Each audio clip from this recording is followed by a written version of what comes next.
Now, from Wish TV, this is The Zone Extra, presented by Franciscan Health Sports Medicine. Coming up on The Zone Extra, champions are crowned in gymnastics. And we're down to the final 4 teams in each class of boys basketball. We've been wanting this since we were little kids. Everybody wants a state championship. Everybody wants to come out of high school with that ring. Tonight in the Coach's Corner, meet the man who has Tinley one step away from the state finals. And our athlete of the week just set a school record in his team's biggest game of the season.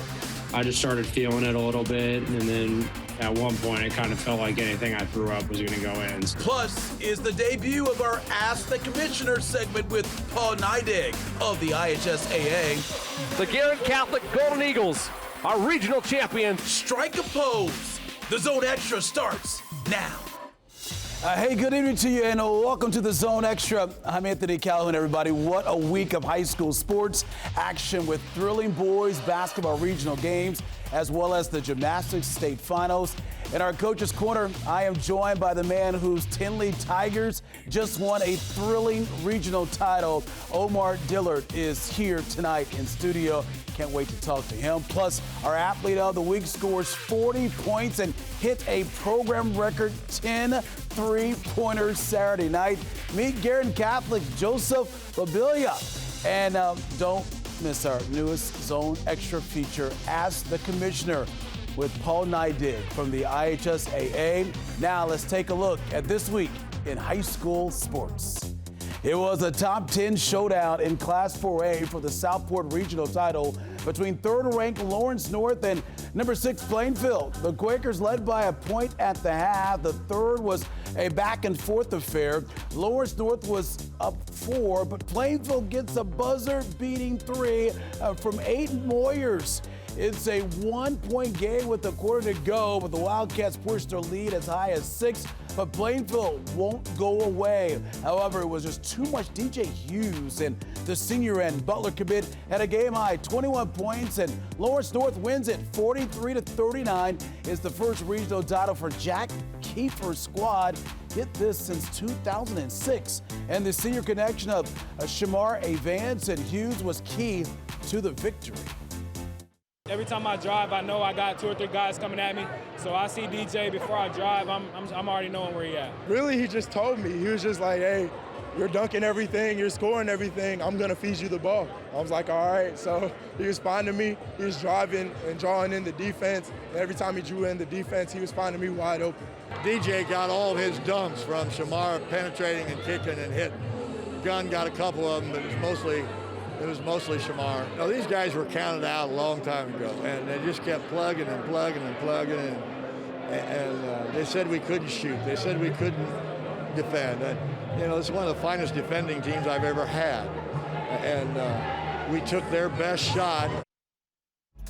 Best shot indeed. Also in Class 4A was a thrilling regional at Logansport. In the semifinals, second-ranked Carmel faced number 1 and unbeaten Homestead. It's the Hounds who pick up an 11-point victory in that one. In the regional final, Carmel faced against another top 10 squad in the 8th-ranked Lafayette Jeff. This was a close one throughout the game, folks. The Broncos led by a point at the half, but a 10-0 Hounds run to close the third gave Carmel a 4-point lead. A pair of Brian Waddell free throws put the Hounds up a point. Jeff with one last chance to win this year, but they turn the ball over. Carmel wins a thriller. 50-49 is the final. Coach Ryan Osborne proud of his senior in crunch time. It's a great opportunity for seniors to make senior plays, and for Brian to step up and be put in that situation, I felt like was great for him as a player.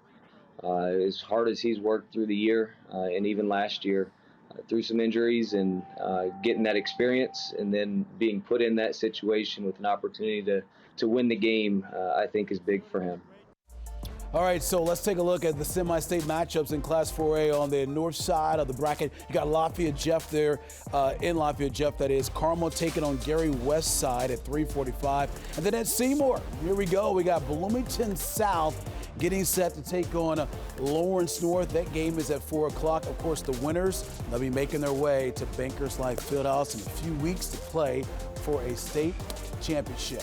And it was a big day for another pair of boys basketball teams as well. Tinley headed to Martinsville for the Class 1A regional, while Guerin Catholic was in Greencastle for Class 3A. Now, the Golden Eagles took on Northview for the regional championship, and this one was all about Guerin's top scorer, Joseph Babilia. The senior goes off for a career-high 40 points and hits 10 three-pointers in a 16-point victory. Much more on this later in the show. And in Class 1A, Tinley wins a second regional in program history. The Tigers picked up a 2-point win over Southwestern of Shelbyville. Stick around, as in a few moments we're going to be joined by the man in charge of Tinley, their head coach. Is going to join us here, Coach Omar Dillard. That's coming up here on the Zone Extra. Let's take a peek right now at the semi-state matchups for our Central Indiana teams in Class 1A. We got at Washington, you got Bar Reeve taking on Tinley. That's set to take place at 2 o'clock Saturday afternoon. And then in Class 3A, down in Seymour, Silver Creek against Guerin Catholic. That tip time's coming up at 1 o'clock on Saturday. All right, meanwhile in gymnastics, it was the 49th state finals in Muncie as teams and individuals look to bring home the hardware. For the state record 13th time, Valparaiso won the team title, finishing ahead of runner-up Homestead in third place Chesterton. Columbus North came home in 6th place, while Richmond and Martinsville finished 8th and 9th respectively. And a big congratulations to Austin Dykes here of Franklin Central. The freshman won the individual all-around state title and was co-champion in the floor exercise. And congratulations to 3 finalists for the Miss Basketball Award. They are all Allie Becky, I should say, of Brownsburg, Jayla Smith from Lawrence North, and Heritage Christian's Ari Wiggins. The winner will be announced coming up tomorrow. Good luck to those 3 ladies right there. And of course, we're going to hear from the Miss Basketball winner coming up next week here on the Zone Extra. All right, time now for a quick break, but we have much more ahead here tonight on the Zone Extra. Up next is the Coach's Corner. He's the Tinley Tigers are just one step away from the state finals. Omar Dillard, yeah, he's in the house. Great to see Coach coming up. And 40 points and 10 3-pointers. We told you about that in the regional title game. That's a performance worthy of Athlete of the Week honors. We'll introduce you to the guy making all the noise and getting it done for Guerin Catholic. That's coming up. This is the Zone Extra, presented by Franciscan Health Sports Medicine. The Coach's Corner, presented by Junk King. All right, folks, we're back here on the Zone Extra tonight. Anthony Calhoun with you. Time now for our Coach's Corner. His Tigers are ranked 8th in Class 1A and one step away from the state finals at Bankers Life Fieldhouse. Last week, they won the second regional title in program history with a thrilling victory in the closing seconds. Please welcome to the show here tonight, Tinley boys basketball coach Omar Dillard here with us tonight. Coach, great seeing you, and thank you so much for joining us here on the show. Your team just one win away from playing for a state championship. I think when you look at the beginning of the season and see where you are now, that's really the goal, to get this close and hopefully have an opportunity to win a state championship, right? Absolutely, and thanks for having me too, AC. I appreciate it. But yeah, ever since we've been up on our track and we do our conditioning in the fall, we've set a goal to be at Bankers Life for the state finals, and you're right, we're one step closer. So. Got a big one this weekend. Yeah, you know, when you look at you guys' record, 8-10-9 so far this season, but that record can be a little deceiving because you played against some big-time teams, 4A, a lot of 4A teams as well. How has your schedule been able to help you to get you to this point in the season? Well, I think it gives us something to draw from in tough moments in these games that we've had in the playoffs. We've seen just about everything from of course, you know that all that LN brings to the table, and Cathedral and others. Blackhawk Christian is extremely talented. I mean, actually, a couple of them are all playing semi-state this weekend. So I think it just gives us a lot of confidence when we play, and not to lose our way and lose our head a little bit, when we're in tough moments. What do you like most about your team right now? I think we've got a lot of guys that are competing, and we've always kind of had really competitive practices, but they're actually seem to be getting tougher, some of the practices, and tempers flaring and things like that. But that's a good thing. That's always good and healthy, in my opinion, in practice to build that intensity. So hopefully the game is maybe not even as tough as what the practice is. Last week you took care of business against Southwestern. Take us through that game, and why were you successful against them in that regional championship game? Well, they came out. They really did a good job of game planning for us, and they came out and hit some threes early, and so we kind of had to regroup, had to burn an early timeout, which I normally don't like to do. Yeah. But we kind of got it figured out and got a few stops, and then that third quarter we really picked it up defensively and got a few run-outs and allowed us to get a lead, and then they had a great push at the end. And so we were able to hold them off. But again, that to me, that goes back to our schedule, just trying to keep our composure and weather the storm that they brought. And you did that indeed on Saturday night. So look, 5 sectional titles in the past 7 years. I mean, look, you look at what you guys have been able to do over the years. How are you able to keep that momentum going with this program? Well, I think it's just continuing to raise the level of skill development with the kids. We've got a fairly young team when you look at us, and then intensity development, and always having consequences when you lose. And so just trying to continue that. And then the older kids, we've got a senior that's just been kind of the backbone of our team this year. He played football, but he's a basketball player, but he's more of a football player, but he's just a tough, hard-nosed kid that wants to win. And so when you get that, with the younger players, he kind of gets them together, and then just the competitiveness of everyone just kind of raises the level of everyone. All right, so 2017 state champions for you guys, right? So we got a special message for you tonight. It's a little surprise here from a former Tiger. Fellas, E-Hunt checking in from the bubble.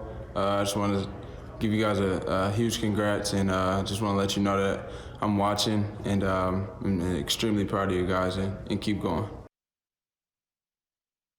Well, how about that? Of course, with the Boilermakers getting ready for their game coming up on Friday night in the NCAA tournament, it's got to make you feel good. I know you got to share that with the players as well. Absolutely, yeah. And it's a personal connection there, too. I coached Eric in summer travel basketball, AAU, from 4th grade all the way up till 17U, till he was going to be a senior. So there's a personal connection. I'm just so proud of that kid, how he handles himself and on and off the court. He's been a great example for our boys, and he always is welcoming and comes back and talks to the guys, and so I'm extremely proud of him. Been around the players and just the student body when you have time to be at school at times, and then the teachers and stuff. How bad do they want you guys to win this game on Saturday? Oh, I hear it. I'm getting emails. I'm getting messages on Facebook, even though they see me, every day. But it's great. It's fantastic. It's got the school buzzing, and they've got our trophies right at the front when you first come in, the sectional and the regional. So it's a talking piece anytime I walk through. So we got to do it. We got to find a way to get this win on Saturday. All right, Coach. Great seeing you as always. All the best to you guys on Saturday, and hopefully we'll be talking about you guys getting a chance to be at Bankers Life Fieldhouse coming up the first week in April. Thank you very much for having me. Okay, no problem. We're going to take a timeout. Still ahead here tonight on the Zone Extra. It's our athlete of the week. He's a senior leader on one of the state's top teams. We got the story coming your way next. And don't forget, we got the play of the week as well. That's still coming up here on the Zone Extra. This is the Zone Extra, presented by Franciscan Health Sports Medicine.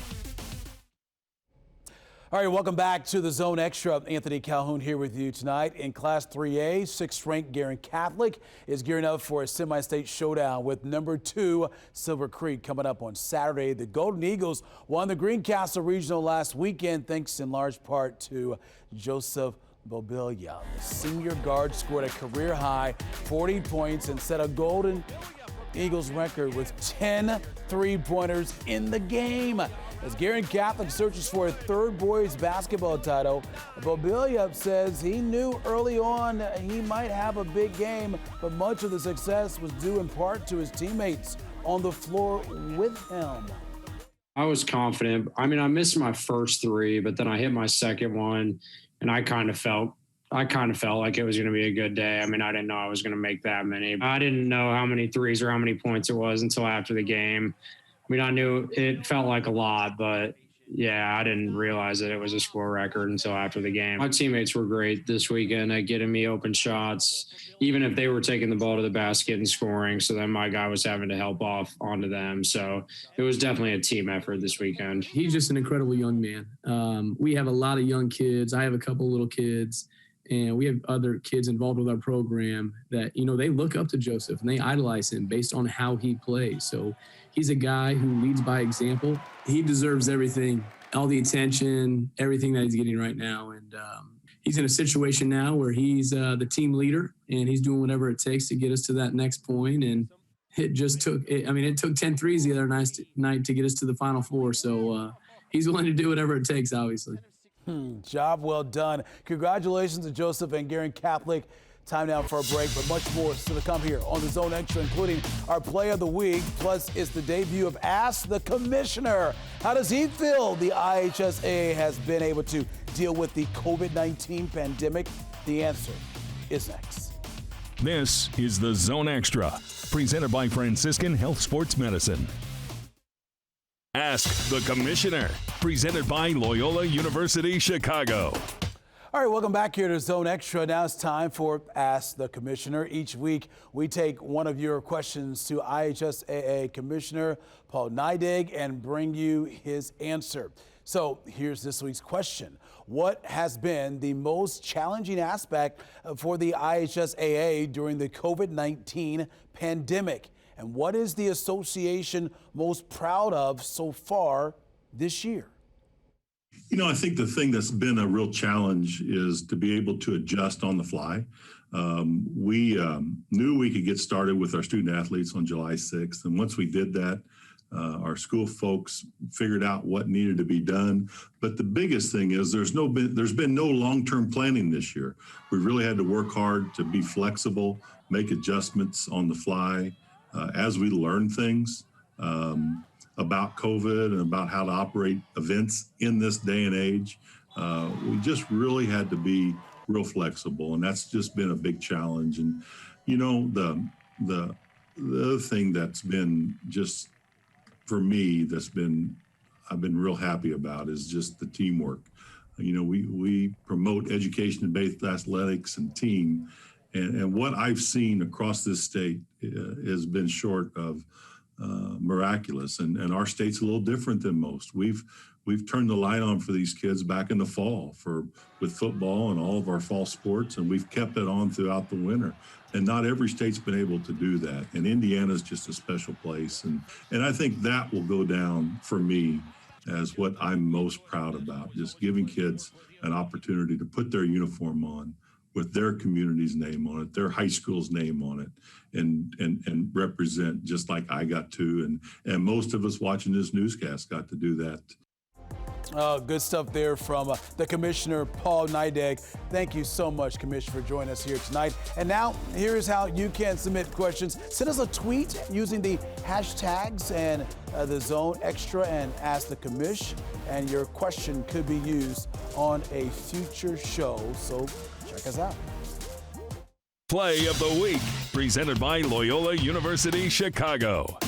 All right, folks, now it's time for our Play of the Week. Each week we feature one of the top plays in the high school sports here in Central Indiana. Plus, we will tell you how you can get involved as well. So here's a look at this week's top play. Carmel taking on #1 Homestead. Brian Waddell goes left, throws it down right there.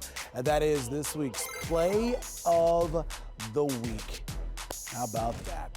All right, so we want to hear from you. As we mentioned, here's a chance for you to submit your top plays right here on the Zone Extra. Check it out right there on the screen. All right, that's going to do it for the Zone Extra, everybody. Thank you so much. Good luck to all those basketball teams getting ready for semi-state action coming up on Saturday.